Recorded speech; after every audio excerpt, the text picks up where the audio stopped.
Sejam todos bem-vindos à aula número 161. Nós estamos falando de aliens e hoje é a última aula de aliens. Cadê o livro? Perdi o livro. Normal, né? Achei, estava embaixo aqui.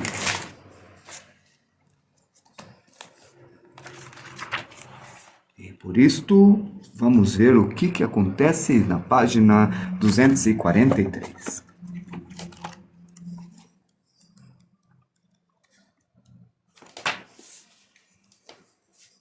Tem alguns aliens aqui, as aparências. Tem um veículo marciano gigante, tem 1000 pés. Cada pé deve ter uns 27 centímetros, alguma coisa assim. Esse é um trípode. Não, parece um trípode. Não, é um trípode mesmo. E eu quero falar disso daí. Vamos lá. Caneta, papel.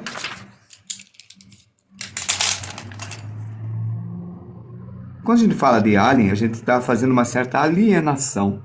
E nessa alienação, a gente procura imaginar um ser completamente estranho.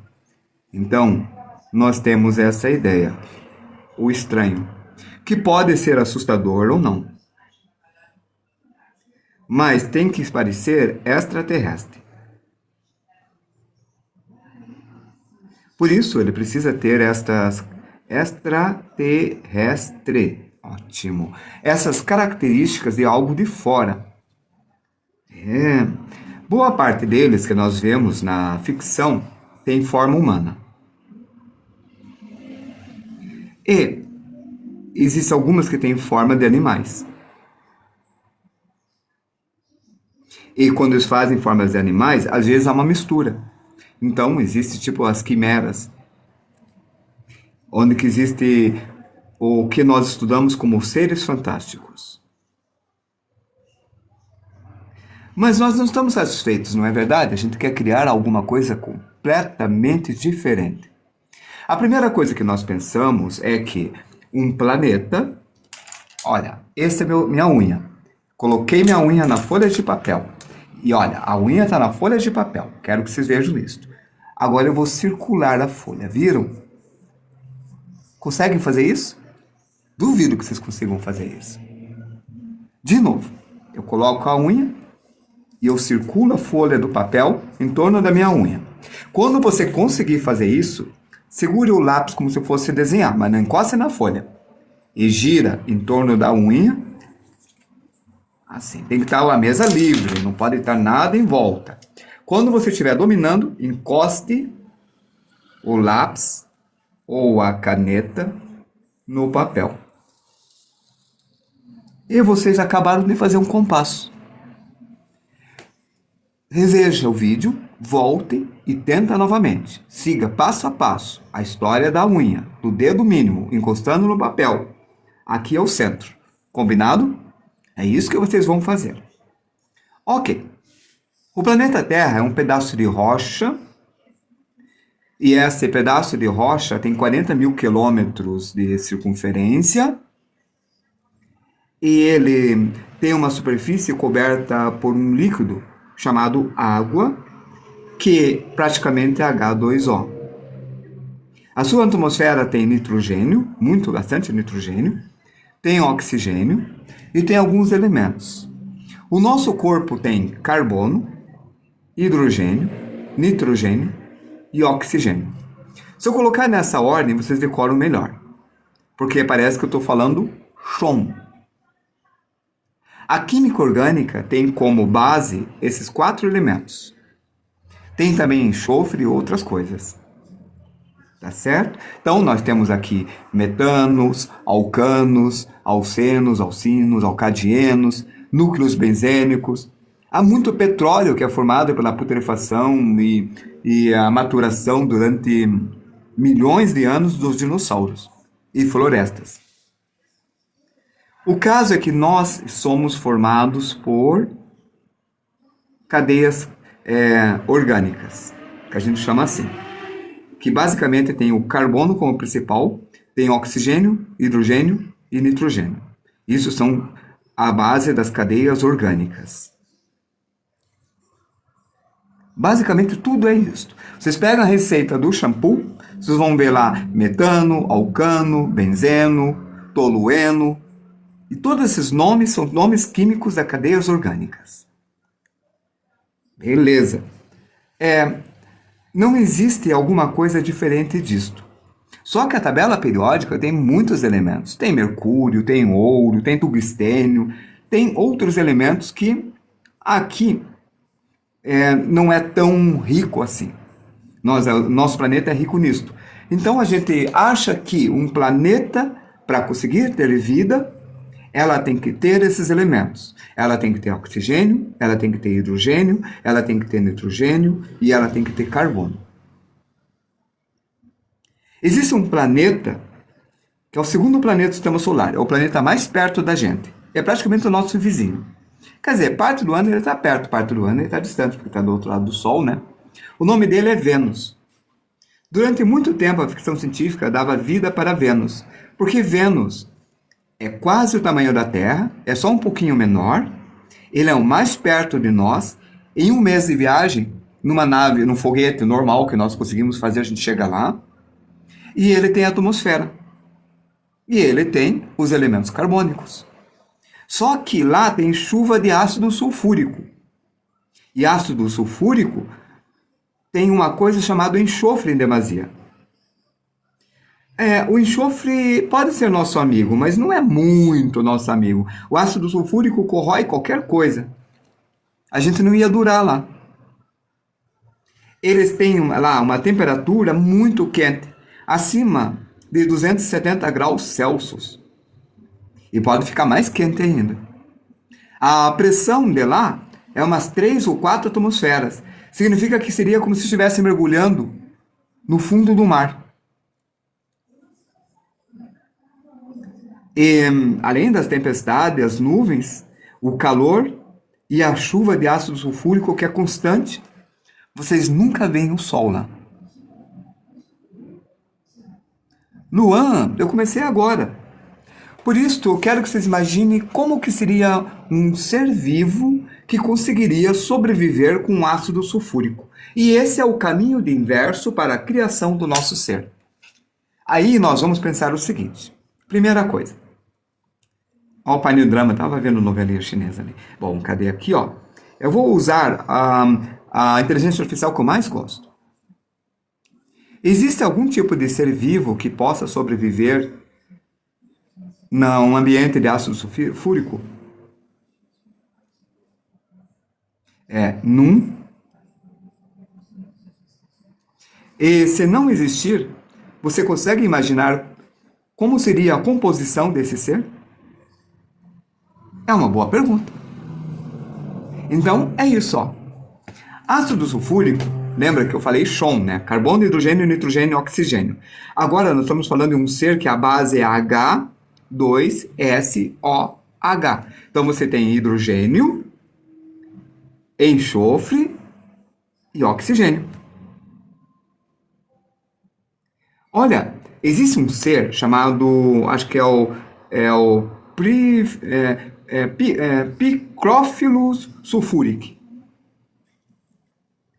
Mas ele vai falar, peraí. Aqui está. Não, não está. Nossa, ele está pesquisando um monte, olha só. Algumas pessoas acreditam que os seres alienígenas só existem em forma microscópica. O que nós somos é um conjunto de seres vivos. O seu corpo tem mitocôndrias, que é um vírus. Seu corpo tem organelas, que são bactérias. E cada parte do seu corpo, intestino, é um ser vivo separado. E pode viver separado. Você pode tirar o intestino de vocês e se alimentar e manter nas condições ideais, o intestino fica vivo. Assim como o coração, o cérebro e coisas assim. Bom, vamos lá. E essa é a pergunta que vocês vão fazer quando vocês começarem a fazer.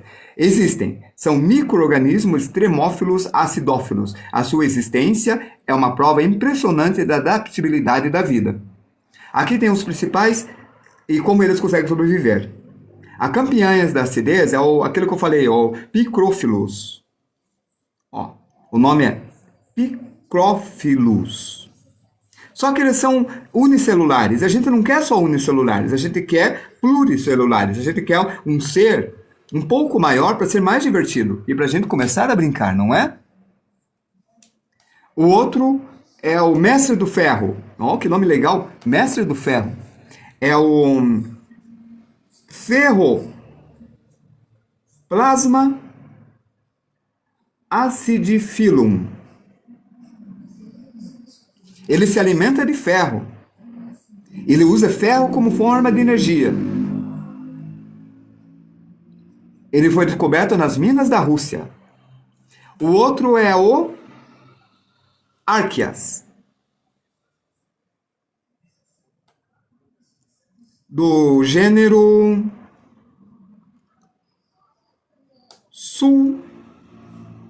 Sulfolobus.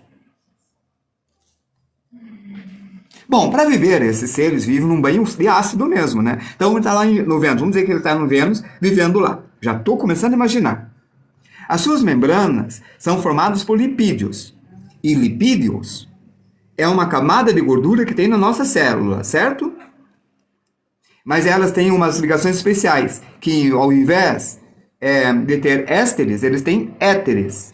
Lembra? Met, um carbono, et, dois carbonos, met, et, prop, but. Prop, but. E depois é fácil, é penta, hexa. Então, aí está. Os que tornam mais estáveis e resistentes à corrosão ácida. Quer dizer que eles são mais simples, esse carbono, para fazer essa gordura. Isto é legal. Algumas espécies das ferroplasmas nem sequer possuem parede celular, o que é uma adaptação radical ao ambiente. Então, eles estão incluídos no ambiente. Existem as bombas de prótons. Olha que legal. Para proteger o seu interior, o citoplasma, essas células possuem bombas que expulsam constantemente íons de hidrogênio, H+, de ácido, e com isso conseguem manter o ambiente interno com pH de neutralidade, onde suas enzimas vitais funcionam corretamente. Agora, se não existisse, esta é uma viagem teórica, e agora prepare-se para duas palavras para o que a gente está pesquisando. A primeira palavra é química pré-biótica. E a segunda é astrobiologia. Então, em resumo, os termófilos acidófilos mostram que a vida real é mais alienígena do que muitos de nós imaginamos. Isso significa que em Vênus pode ter vida. Olá, Jonathan! Mesmo que a pressão seja enorme, que tenha chuvas de ácido e a temperatura seja muito grande. Próxima pergunta. Pensando em astrobiologia, como seria um ser vivo que morasse no planeta Vênus? Olha, eu falei 276 graus Celsius, eu errei, é 462 graus Celsius. É o dobro do que eu falei. Quer dizer, um pouco menos que o dobro. É 4 vezes mais quente que a fervura da água, se pode se falar isso. Ele fala sobre a habitação nas nuvens. Legal. Com a temperatura de 462 graus e a pressão, eu cliquei 8, não é 92 vezes maior. Ou seja, é igual das regiões abissais. Então, a gente vai imaginar um local que estaria entre 0 a 60 graus Celsius na atmosfera. Então, agora que a gente começa. Vocês imaginam um ambiente em que esses seres fossem resistentes ao ácido sulfúrico. E ele está no meio das nuvens.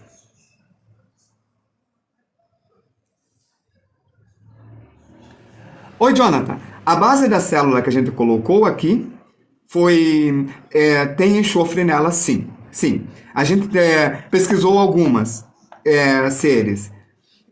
E algumas delas, como a que a gente pesquisou, que tem ferroplasma acidifilum, algumas não têm uma camada de gordura, de lipídios, para se proteger, tornando-se parte do ambiente. E isto é legal, porque ele não está se protegendo do ambiente, ele faz parte do ambiente. É um pensamento legal, não é? Então, a gente pode dizer que, quimicamente, ele estaria nesse ambiente. Vamos lá, tá aqui.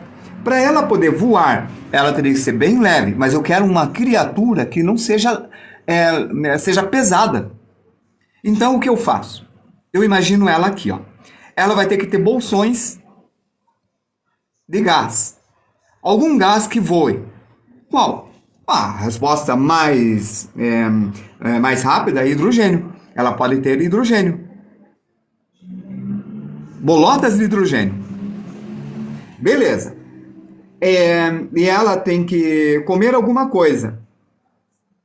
Ela tem que comer outros seres. Então, ela está nas nuvens, navegando nas nuvens e atacando outras nuvens que catam enxofre e partículas de ferro.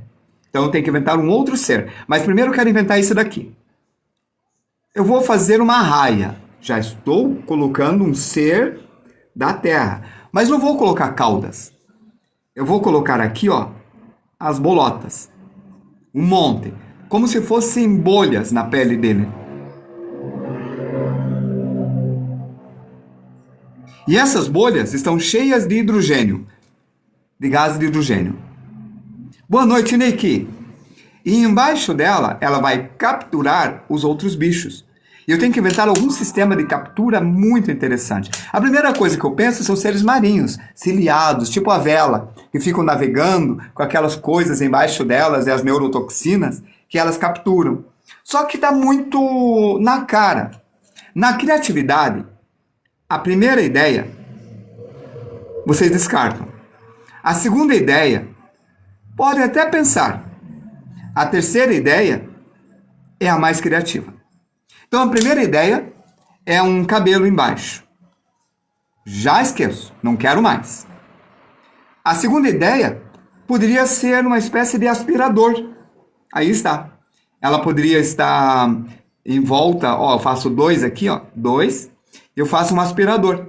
Então, ela tem aqui alguma forma de aletas que ficam puxando o ar. Com bastante energia, assim, ó. Puxando o ar. Aspirando, passando por um filtro e expelindo a variação da luz. Assim ele sabe a densidade das nuvens e como entrar, se esconder e sair das nuvens. É uma ideia. Tá aí. Eu escolhi a segunda ideia.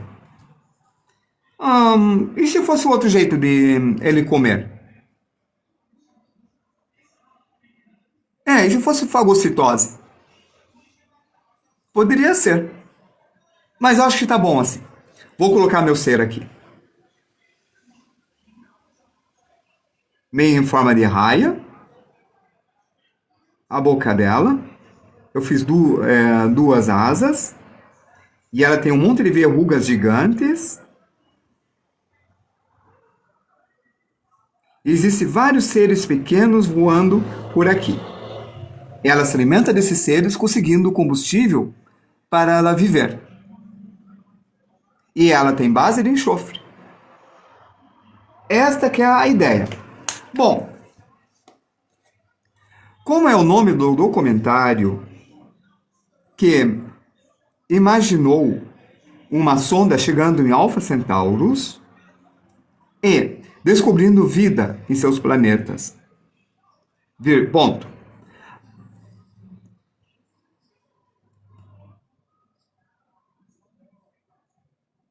Buscando Alpha Centauri, jornada para Alpha Centauro. É que eu esqueci o nome, por isso eu estou pesquisando aqui. Mas se alguém lembrar, já me fala aí. Eu falei ontem o nome. Vamos ver. The Pale, Alpha Centauri, Jornada Bari, Borealis, próxima B. Alpha Centaurus é um sistema estelar composta por 3 estrelas. E cada uma delas tem um sistema planetário. Então, um sistema trinário. Esta é a Alfa, que é uma gigante vermelha. Daí você tem a próxima B. E essa que é a Alpha Centaurus. Bom, vamos ver o documentário, já vai dar o nome. Expedição Pandora. Será que é? Então tá. Vamos colocar aqui. Tem um filme chamado Avatar, e nesse filme eles colocaram seres muito parecidos com o ser humano. Então, a Expedição Pandora é um documentário feito por James Cameron, baseado nessa viagem. Só que ela não serve muito para nós, apesar que eles respiram um ar diferente. Ou, olha o Nick colocou. As bolhas poderiam servir de... Agora que vem a escrita, ó. A escrita. Bolhas com hidrogênio para facilitar a flutuação. Aí o Nick Arthur falou, imagina o que eu escrevi. Ele colocou, em torno dessas bolhas existem sensores de mudança de pressão, conseguindo sentir a direção do ar. E no sentido, entende? Você faz isso daqui. Isso aqui é um memorial descritivo. Você pode colocar as caixas de texto. Sempre em caixa. Tente fazer bonitinho isso, entende? Ó, vocês fazem a caixa de texto, aí você fala dos micro-organismos, quer dizer, dos seres que eles capturam. Vocês inventam como que vai ser esse ser. Certo? E assim vocês vão criando. Bom, então nós temos isso daí. Existe um outro também, que não é a Expedição Pandora, mas eu vou mostrar a Expedição Pandora. Vamos lá. Chrome. Expedição Pandora.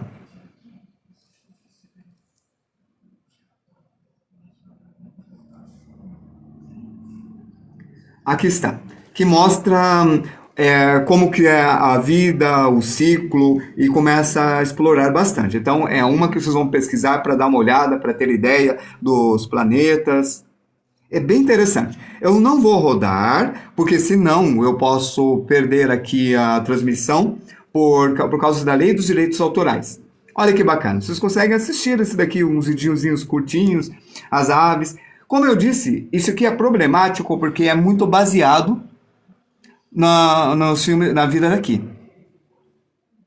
É verdade, Jonathan, mas o filme Interestelar não fala muito sobre seres alienígenas. É mais sobre exploração de planetas e sistemas estelares e relevos de planetas, mas sobre vida alienígena, eles não falam nada. Tanto que o planeta Água que eles vão, alienígena, aquele que a cada minuto passa anos, aí tem um mar, mas não tem um peixe sequer, não tem nenhuma vida lá. Então não vai servir para nós. Vamos ver o outro. Aqui, ó. Não, aqui está no YouTube. Bom, então, Expedição Pandora. Deixa eu colocar aqui, 1. Só que, como eu disse, Expedição Pandora está muito baseado na vida da Terra. Vamos ver outro. Existe um outro que as vidas são mais alienígenas, pensados de forma mais astrobiológica, levando em conta as condições do planeta. É uma série que conta a aventura de algumas sondas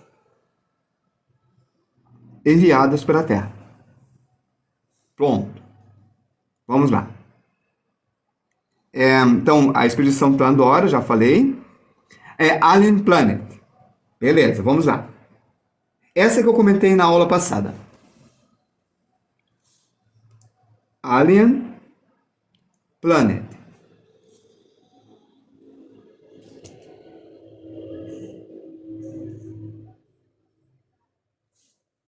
Planet.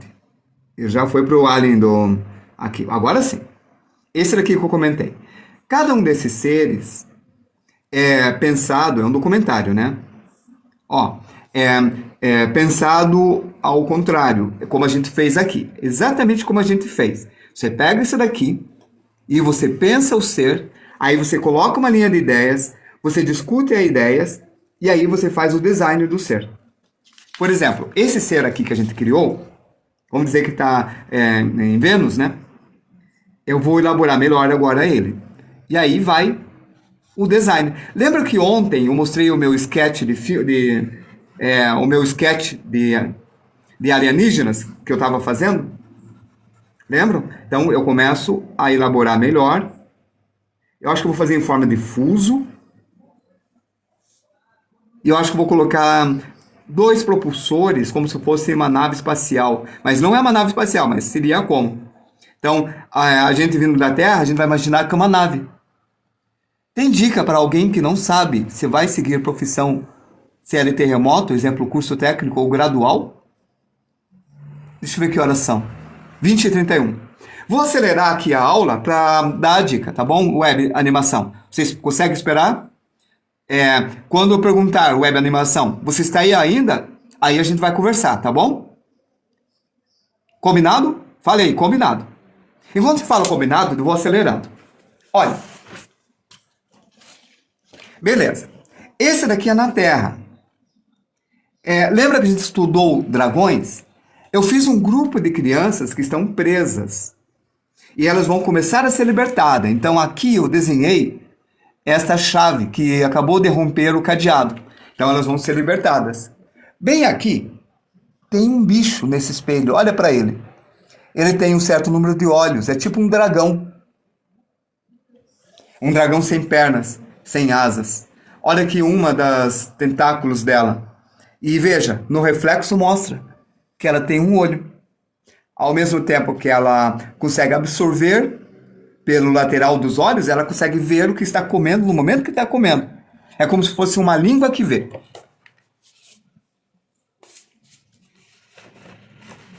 Vamos ver outro.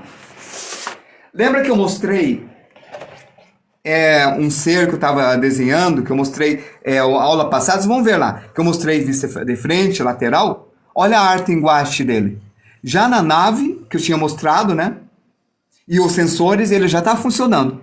Esse é um desenvolvimento depois de vocês pensarem um monte. Então, primeiro vocês pensam e depois desenvolvem. Assim como as naves alienígenas são criadas de acordo com a necessidade e a imaginação de vocês. Então, tem todo um motivo desta energia em forma de arco aqui que eu coloquei. E por que essa nave tem 3 asas? E como elas se mexem. E olha, é o Taurus, por isso que eu fiz touro. E isso foi pensado.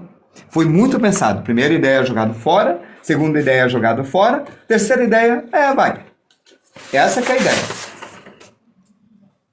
Olha, a criação das naves. Quanto mais alienígena for, quanto menos relação tem com todas as naves feitas na Terra, por isso, Star Wars não serve. Star Wars está muito vinculado à Terra, para poder entender melhor, certo? Então, quanto mais distante tiver das naves criadas na Terra, por exemplo, tem uma nave que foi criada, foi uma invenção muito boa, virou icônico, a Enterprise, de Star Trek. Foi um visual único. Eu fiz a pirâmide, é claro, porque faz parte da história, né? Lembra dos trípodes que eu comentei? O trípode foi criado por um brasileiro, na capa do livro do H.G. Wells. E foi repetido pelo mundo todo. Foi um ilustrador brasileiro que fez, acho que em 1907, uma coisa assim, sei lá. Eu fiz o meu trípode. Aí eu fiz 3 olhos e em cada parte tem um piloto. Então são 3 pilotos. Aí, Nick, obrigado. Eu fiz um personagem meio Darth Vader. Aí, olha, eu tinha esboçado sobre o cientista. Olha, um cientista alienígena no seu traje espacial. Então, cada tentáculo que ele está tem um traje espacial. E ele está na Terra. Mas está na Terra de 200 milhões de anos, antes dos dinossauros. Então, tinha os platemiltos, tinha os seres lá anteriores, veja. E lembra da pirâmide que eu tinha criado? Está aqui ela. Aqui que está ela. E olha, chegando na Terra. com esses cientistas, biólogos, estudando a vida na Terra antes da nossa Terra ter oxigênio na atmosfera. Era um outro componente na atmosfera.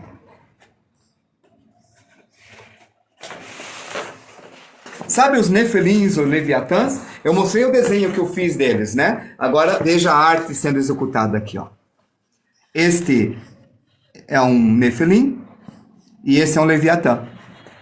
E ele está cortando a cabeça do Leviatã. Olha só.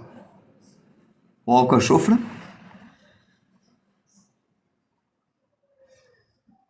Mesozoica. Obrigado, é esse mesmo o nome. Eu tinha esquecido. Valeu.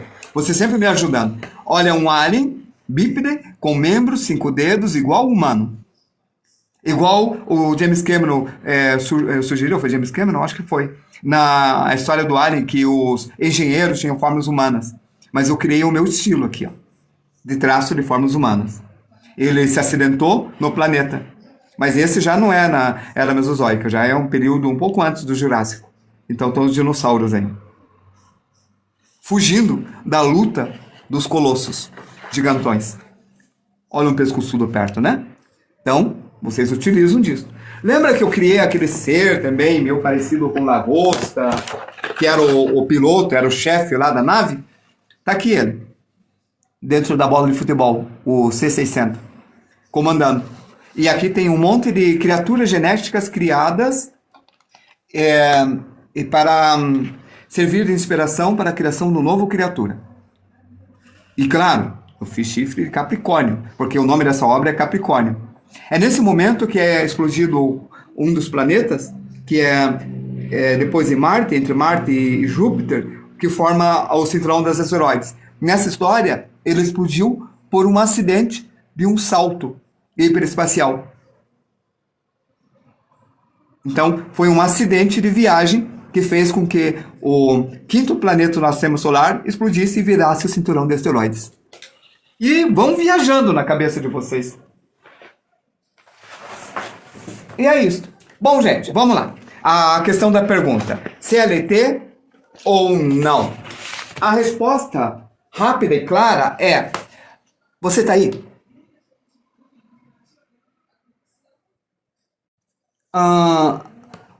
Eu lembro que era animador. Você está aí?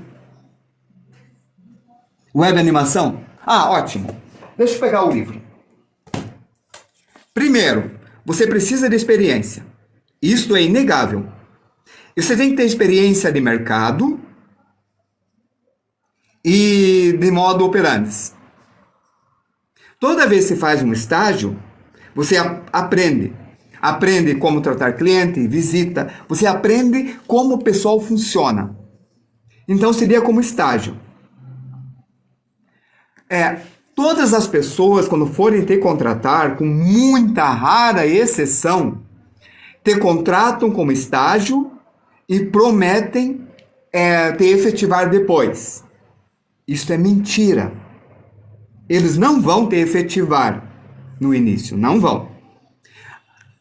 A não ser que você seja muito bom e traga muito lucro para a empresa. Eles precisam só de mão de obra. Eles precisam da pessoa que entregue, faça contato e vai lá, mas eles não querem pagar os encargos e não querem pagar a fortuna para você. Então, eles enganam você. Vão pagar o mínimo com promessa de mais para você trabalhar. Mas você precisa deles. Você precisa de experiência. Você não vai ganhar muito se você for trabalhar para o pessoal. Não vai. A não ser que você trabalhe numa grande empresa onde a concorrência é enorme e a fila é muito grande. E mesmo assim, você não tem segurança. Você vai ser demitido a qualquer hora. Então a tua saída é, primeiro, CLT. Primeiro, estágio. Primeiro, experiência. Isso é muito sério. Se você não quer, de cara, passar por humilhação, eu vou te dar uma dica. Microempreendedor individual. Aí você, quando vai trabalhar para eles, você faz parceria. Como que funciona isso? Como você é microempreendedor, você vai pagar R$60, R$70 por mês. É o MEI, exatamente. MEI. Obrigado, de volta, Nick. Você R$ 170 de imposto. Aí você chega naquelas empresas muito legais e fala que é formado, mostra teu portfólio e diz que você não quer emprego. Você quer parceria. Você vai cumprir horário, você vai trabalhar com eles, mas eles não te contrataram. Por que é melhor? Porque no estágio, eles vão te humilhar. Como parceria, você está de igual para eles. Aí você pode negociar os ganhos em porcentagem, por exemplo. Tá certo? Só que você precisa de experiência, tá bom? De experiência. Se você resolver ir sem ser CLT... desculpe. Na CLT você pode trabalhar para a prefeitura. A prefeitura contrata. Eu vou te mostrar. Então você faz concurso público. Quer ver? Ó? Acho que eu tenho aqui. Eu instalei para mostrar para os meus alunos. Por aqui. É tanto o aplicativo que eu instalo aqui. Cadê? Ó, Nota Paraná, Outlook, planilha. Eu acho que eu não vou achar. Mas tá por aqui. Bom, eu nunca uso, né? Eu só instalo para mostrar para eles. Vamos no Chrome. Veja, ó. É fácil hoje, é muito fácil. Sou formado em design gráfico e quero trabalhar. Ok. Onde eu consigo as ofertas de trabalho? Pronto. Eu já tenho gravado, mas não tá ali, ó. Você pode focar em agências, é como eu falei, tá? Design gráfico, marketing design. Mas, normalmente você vai trabalhar talvez em empresa. Tem isto. Empresa, isso você consegue CLT, não é pelo governo. Nessas empresas, grandes empresas, assim, é tipo de empacotadoras.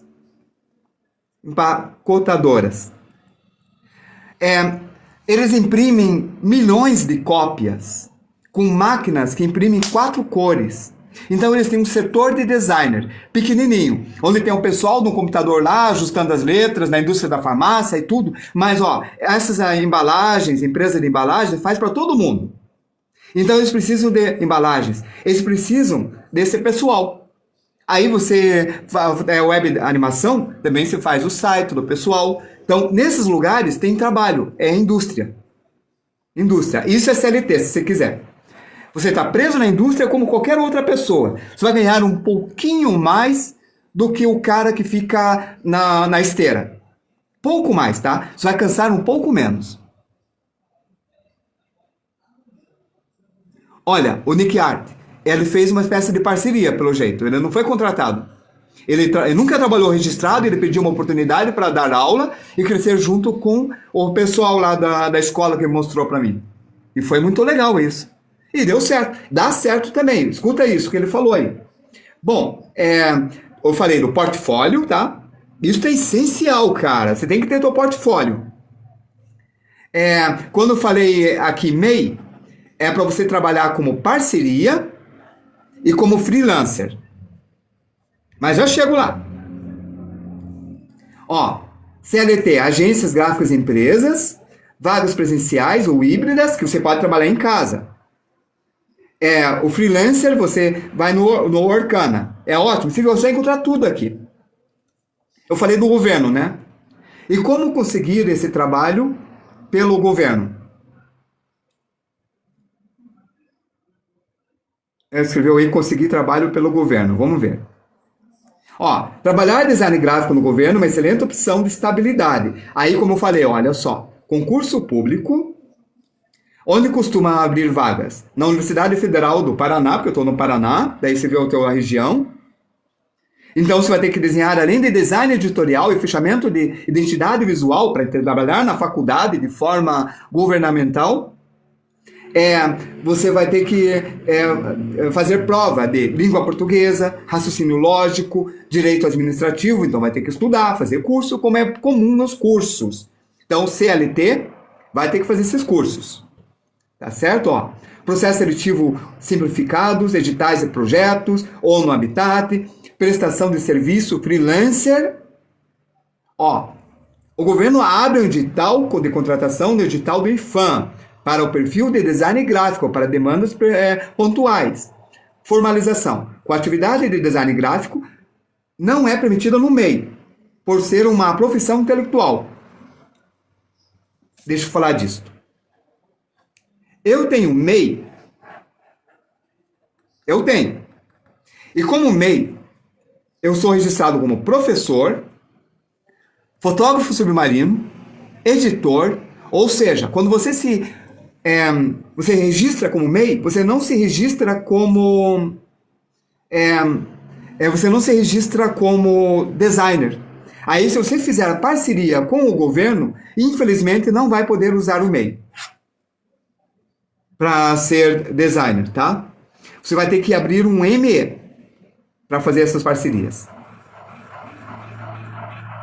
Que é microempresa daí, que paga um pouco mais. Porque, como ele disse, profissão intelectual é a nossa atividade. Concept art é... Por isso que a gente ganha mais do que eu falei nessas empresas, assim. É um pouco só a mais, não é muito não. É profissão intelectual. E às vezes é muito mais. Tipo, é 2 vezes o salário mínimo, em vez de ser apenas uma vez. Profissão intelectual. Intelectual. Aí. Arte finalista é um sofrimento. Por exemplo, um estoquista de farmácia ganha mais que um arte finalista de farmácia. Mesmo sendo maior na intelectual. É maior o salário no registro de salário, sabe? Então, ó, concursos tradicionais, temporários e projetos rápidos. Beleza. E agora, para finalizar, você tem que fazer teu portfólio. Vai estar tudo gravado isso, você vai poder rever. Deixa eu ver que horas são, 48, temos que encerrar. Aqui está. Não, não é este. Ah, e, cara, portfólio. Faça todo tipo de projeto. Faça projeto de graça. Faça projeto faça o máximo que puder. Faça parceria. Diz lá, eu preciso fazer mais portfólio, por isso eu quero participar. Ó, o Nick Art falou que não tinha nenhum curso e pouco portfólio, mas está crescendo aos poucos e dando aulas. Está crescendo aos poucos. Então, olha, Nick, você vai crescer rápido. Vai sim, você é o cara, você desenha muito bem. Teu desenho é lindo. Vai enriquecendo o teu portfólio, ó. Website, eu vi que você é animação. Website é animação, o teu Nick, né? Ó. Isso daqui, ó. Entenda como isso aqui funciona. Faça isso daqui e faça um projeto do começo ao final e pontue e coloca em alguns lugares que você pode mostrar. Isso daqui, ó, a forma que você vai trabalhar também é portfólio. Torcendo por você. Fluxograma. Mais. Ó, você pode usar o ArtStation, pode usar o Behance para fazer o portfólio. Você pode publicar seu artbook. Você pode usar o que mais? Eu escrevi as coisas aqui. Agora, se você quer trabalhar por conta e fazer os seus projetos, é a última coisa que eu vou falar. Faça uma lista de 10 formas de ganhar dinheiro. A sua lista. Faz uma lista para você. Tem que ser de 10. Eu fiz uma aqui de exemplo. Eu também espero que ele tenha muito sucesso. Olha, eu fiz história em quadrinho, retratos a grafite, pintura a óleo, ilustração de livros, criação de personagens, storyboard, decoração, vetorização, animação e programação visual. Eu já trabalhei e trabalho com todas essas coisas e mais alguma coisa. Se uma coisa falhar, você tem outra coisa. Eu acrescento aqui, ó, pintura em tela, eu acrescento concept art, que é aquelas pinturas que eu te mostrei, que eu já ganhei. Eu acrescento aqui aulas, como o Nick Art está, mas olha, não é 1, 2, 3 coisas. Faça uma lista de 10 coisas. 10 coisas, 10 formas. Porque você, independente, você não vai ter sempre cliente. Então, se você é capaz de fazer retrato em grafite, em festas, eventos, é R$100 a hora no mínimo. É R$200 a hora, em média. Quanto eu posso cobrar por hora para ser retratista em festas e eventos?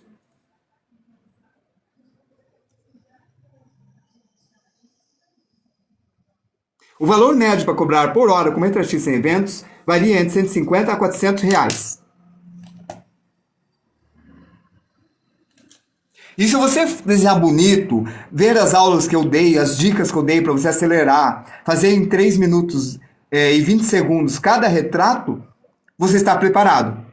Se você conseguir fazer uma caricatura bonita, um retrato bonito, em 3 minutos e 20 segundos, você já pode trabalhar com retrato em festa.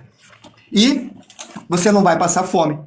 Porque uma festa, você é contratado por 3 horas. 150 vezes 3, R$ 450. 450 vezes 4, 450 vezes 4, deixa eu ver, 900, R$ 1.800. Em 4 dias por semana, você tem um salário mínimo. Entendeu a ideia? Por isso, faz a lista. E você, eu vi web design e animação, né? Faz uma lista com web design e animação, coloca aqui web design, animação de cartoons, chart, sei lá. Faz a lista sua, tá? Arte final, programação de jogos, criação de sites. Coloca essa lista e vai embora. E vai buscar serviço. É isso que eu tenho que falar, é a última coisa. Vai dar certo, confia, o sucesso vem com muitos. Não se sim. E é isso que a Molina falou. Brunick, e vale para você também, tá certo? É isso que eu tinha que te falar. Essa aula eu vou dar muito melhor depois, no final do ano, tá? Então, até amanhã. Amanhã, perspectiva. 1 ponto de fuga, certo? Perspectiva com 1 ponto de fuga. Muito obrigado. E fui! Até amanhã!